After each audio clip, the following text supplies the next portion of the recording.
औज़ुबिल्लाहि मिनश्शैतानिर्रजीम बिस्मिल्लाहिर्रहमानिर्रहीम व रफ़अना लका ज़िक्रक सदक़ल्लाहुल अज़ीज़। नाज़रीन, मैं आपका मेज़बान अहमद सफ़र कुरैशी और आपके लिए आपका पसंदीदा प्रोग्राम लेकर आया हूँ जिसका उन्वान है आपके सामने। पाकिस्तान के शहर मसनून के अंदर बम धमाका, 45 से 50 अफराद जाँ बहक। साबका personal secretary Azam Khan FIA के वादाबाब गवाह। इमरान खान और शाह महमूद कुरैशी पर फर्द जुर्म आयद की जा रही है, मुजरिम साबित हो चुके हैं। नवाज शरीफ इंतकाम की सियासत नहीं करेंगे, मुल्क को तरक्की की तरफ गामजन करेंगे। नाज़रीन, इसके साथ साथ परवेज इलाही को काफ लीग से और मुनीस इलाही को दोनों को जो है वो अलहदा कर दिया गया है। अब कहा गया है कि दोनों खानदान अलहदा अलहदा सियासत में हिस्सा लेंगे। यहां तक बात है FIA की, उन्होंने चलान ऑफिशियल सेक्रेटरिएट के अंदर खुसूसी अदालत में जमा करा दिया है। अब इसके बाद कार्रवाई होकर ट्रायल होकर इमरान खान के ऊपर साइफर केस का मुकदमा जो है वो चलाया जाएगा। नवाज शरीफ एक ऐसी शख्सियत बनकर सामने आ रहे हैं कि लग रहा ये है कि इसके अलावा और कोई मसीहा नहीं रहा जो पाकिस्तान को परवान चढ़ा सके। दूसरी तरफ हमारे मौजूदा निगरान वजीर आजम फरमाते हैं कि जनाब अली इमरान खान की लड़ाई रियासत से है, फौज से नहीं। काकड़ साहब अलावा बहुत सारी वज़ाखेज़ बातें हमारे यहाँ रोजाना होती रहती हैं। इससे पहले कि मैं उन तमाम बातों की तरफ जाऊं, सबसे पहले मैं आपको जनाब अली जश्न ईद मिलादुन नबी मनाने वाले तमाम उन जुम्मा को जिन्होंने प्यारे आका सैयदुल मुरसलीन खातिमुन नबीय्यीन मोहम्मद मुस्तफ़ा सल्लल्लाहु तआला अलैहि वसल्लम के यौम विलादत के ऊपर खुशियाँ मनाई, महफिलें सजाई, रैलियाँ निकाली, जुलूस में अंदर गए, बड़े बड़े प्रोग्राम मुनाकिद किए, उन सबको मुबारकबाद पेश करता हूँ। जिनके सदक़े में हमें ईमान मिला, जिनके सदक़े में हमें कुरान मिला, जिसके सदक़े में हमें रहमान मिला, उसका दिन मनाने पर बहुत सारे लोग एतराज़ भी करते हैं रोशनियाँ चिरागां वगैरह करने के ऊपर, लेकिन उनको ये समझ नहीं आती कि सब कुछ उन्हीं के सदक़े में है, तो उनके लिए सब कुछ हमारा कुर्बान। अल्लाह तबारक व तआला हम सबको हयात इसी तरह से जोश व खरोश के साथ जो है वो अपने प्यारे आका और अल्लाह के प्यारे हबीब सैयदुल मुरसलीन का दिन मनाने की तौफीक अता फरमाए। पाकिस्तान की बका और सालमियत के लिए जो जद्दोजहद लोग कर रहे हैं, जिस तरह से हमारे इदारे करते हैं, हमारी सरहदों पे जनाब अली हिफाजत करते हैं और मुल्क के अंदर जो अंदरूनी मामलात आ जाते हैं उसके अंदर भी रहनुमाई करते हैं, इसके बावजूद जब कोई सानिया रूनुमा होता है तो हमारी निगाहें हमारे इदारों, हमारे एजेंसियों की तरफ जाती हैं कि इतना बड़ा सानिया इस तरह से कैसे हो गया।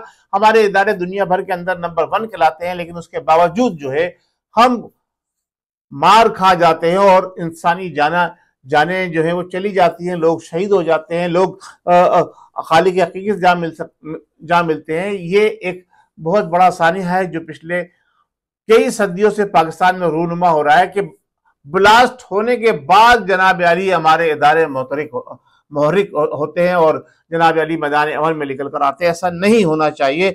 जहां तक बात यह है कि इमरान खान के ऊपर फर्द जुर्म आयद होने जा रहा है, उनको जनाब कसूरवार करार दे दिया गया है, तो देखें ये तो मैं आपको पहले ही बार बार बता चुका हूं अपने प्रोग्राम के अंदर कि जब इमरान खान गिरफ्तार नहीं हुए थे उस वक्त से पहले मैं ये कहता आ रहा था कि जनाब अली अब वो बचेंगे नहीं, बचने वाले नहीं है, वो बहुत बड़ी गलती कर गए थे लोगों को बेकाये में आकर, और अब ये बात खुलकर सामने आ रही है किसने बेकाया। उन्होंने शाह महमूद कुरैशी अपना रास्ता साफ करने चाह रहे थे, लेकिन वो खुद भी अब इसी ही दलदल के अंदर गिरते नजर आ रहे हैं, यूं कि पर्सनल सेक्रेटरी आजम खान जो है वादामाब गवाह बन चुके हैं। नाज़रीन, इन तमाम हालात के अंदर अगर हम अपने मुल्क वतन पाकिस्तान के अंदर देखें तो बहुत से लोग कह रहे थे कि इमरान खान बड़े नेक और सीरत और साफ सुथरे जो है वो सियासतदान है, लेकिन जो चीजें सामने खुल खुल के आ रही है, अभी तो बहुत सारी चीजें बाकी हैं।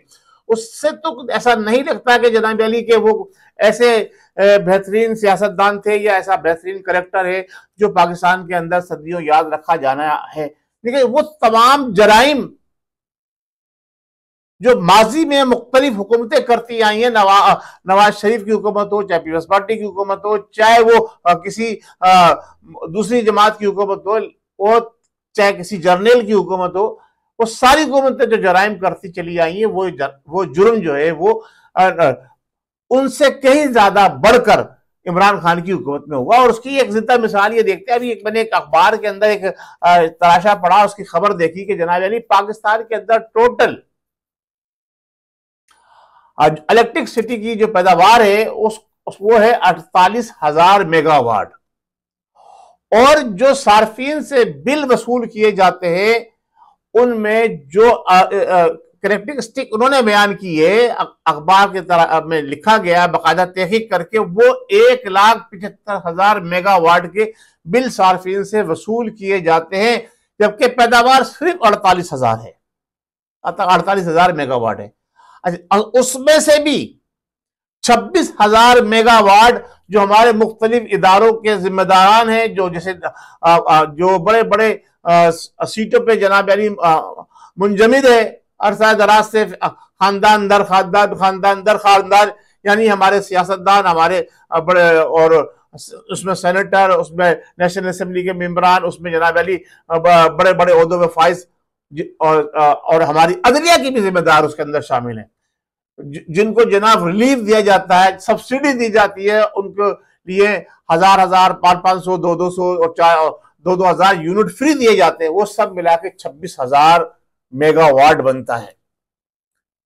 यानी 48,000 में से 26,000 अगर हम निकाल दे तो बचा कितना? सिर्फ ये गौर करने की बात है। वो तमाम जो कुछ सियासतदान और मजहबी और दूसरे स्कॉलर गवर्नमेंट से, गवर्नमेंट के एम्प्लॉय रिलीफ हासिल करते हैं, उसका बोझ भी अवाम के गर्दनों पे डाला जाता है। यानी 48,000 मेगावाट के बजाय 1,75,000 मेगावाट के जनाब अली बिल वसूल किए जाते हैं। बाकी पैसा जाता कहां है? बात सोचने की है। महंगाई तो खुद बढ़ेगी। जब इतनी बढ़ चढ़कर करप्शन चलेगी तो महंगाई तो खुद ही जनाब अली आगे बढ़ती चली जाएगी। अब बात आ जाइए जनाब अली के इंतकामी कार्रवाई, जैसे काकड़ साहब और जाकडार साहब ने फरमाया कि नवाज शरीफ साहब तशरीफ लाएंगे तो इंतकामी कार्रवाई नहीं करेंगे और मुल्क को बेहतरी की तरफ लेकर जाने की जद्दोजहद कोशिश करेंगे। देखिए, माजी में जितने भी लोग आए, इख्तिदार संभालने से पहले इमरान खान ने भी यही कहा था कि हमारे पास जनाब अली 200 अफराद की टीम है जो मईशत को पाकिस्तान की मजबूत से मजबूत तरह बना देगी। बड़े माहिरीन हैं, बड़े लोग हैं, लेकिन जब तशरीफ ले आए, इख्तिदार की कुर्सी पर बैठ गए, तो सिवाय इंतकाम की सियासत के इन्होंने भी कुछ नहीं किया।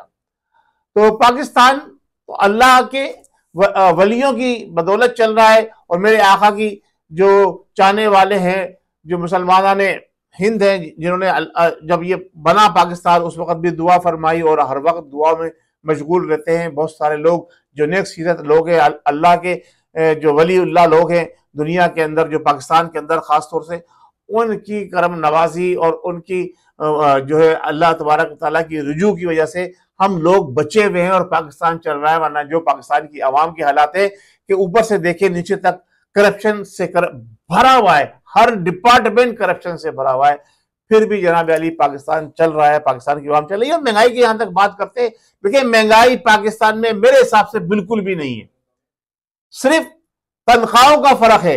अगर तनख्वाहें बढ़ा दी जाए और तनख्वाहें बढ़ाकर उनको उस स्टेटस पे लेकर आया जाए कि जो स्टेटस जो है दुनिया भर के अंदर एक आम मजदूर का है, जो एक आम इंजीनियर का है, जो आम डॉक्टर का है, जो एक आम लेक्चरर का है, जो उनकी सतह है, उस सतह पर उनको अगर बराबर का हिसाब दे दिया जाए, उस सतह पर उनको पे दे दी जाए, तो फिर यह समझता हूं उस हिसाब से महंगाई कुछ भी नहीं है।